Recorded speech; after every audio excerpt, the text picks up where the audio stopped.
The impact of the 9/11 attacks reverberated across the country and the world, and one long-lasting connection to that fateful day still holds tight right here in Central Ohio. Today, photojournalist Scott Doling and I got the chance to explore the 20-year tie between a former New York EMS lieutenant and a Baltimore, Ohio Cub Scout.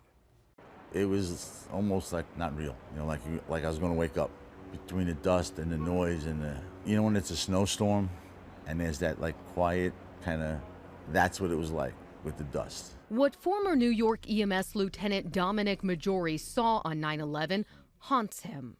I still live it every once in a while. I still have dreams as real as that day. I'd be in the shower and I'd even smell it, still being there. He spent days on end and then months afterward working in the so-called pit. But in the midst of those darkest of times, there was a glimmer of light. I got a pair of gloves, and inside the gloves was a letter with a shiny penny heads up from a local kid from Baltimore, Ohio, named Joshua Matthews. He still has that letter and the penny. I hope they keep you warm. God bless. Cub Scout Pack number 187. 187 is my lieutenant's shield number.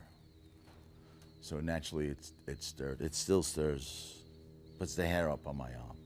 It still gives me chills to this date. I mean, I'm having chills right now because it just the amazing polarity behind those two things. It's hard to put words to. Robert Motz was the leader of Pack 187 back then, and he remembers Maggiore's first visit to his scouts just months after that dark day in our history. It was very tangible when he showed up, especially, to make that connection. And the fact is, you always say that, there's no coincidences. And then when something like that happens, it kind of brings your faith in line too as well. And you're like, wow, that was something he needed. And, he was able to bring back that to Baltimore, Ohio, and just tell how much it meant to him and answer some questions at a very difficult time in this nation. But what about that little boy who touched a New Yorker's heart? When's the last time you think you have spoken to Joshua? It's been a long time. I really don't know. It's been a while. That while ended on Friday. I have someone here to come see you. Do you recognize this guy? Hey Dominic, how's it going? All right, how you doing, pal? Doing well, good to see you. Joshua Matthews, now all grown up, is learning his old pal still has his childhood note. Wow, that is awesome.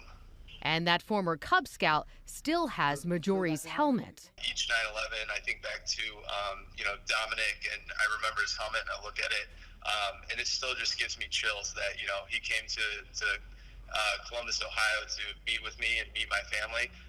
It was an awesome experience and brought a little bit of light in such a tragic time for the country. For Maggiore, the connections he made here in Ohio were so strong, he's come back every 9/11 for more than a decade. We're family. They've adopted me, and it's just great coming back here. And just how kind of just such a small act, brought Dominic and I together at the time. Just kind of proves, that, sometimes the smallest gestures can mean the most to someone. Well, Dominic Maggiore is in town for the Motz Military Museum's special 9/11 ceremony tomorrow. The Madison Township Fire Department is organizing that event that begins at 8:46 a.m. The museum, by the way, is trying to raise money to expand the museum for a special 9/11 exhibit. That was a very special moment. It was. There are so many layers to this story, my goodness, and so many people involved. But, I mean, he has been coming back, he said, for 17 or 18 years to Central Ohio from New York because of this bond he built years and years and years ago, right after 9/11. It's incredible. Wow. So many connections from that day. Absolutely.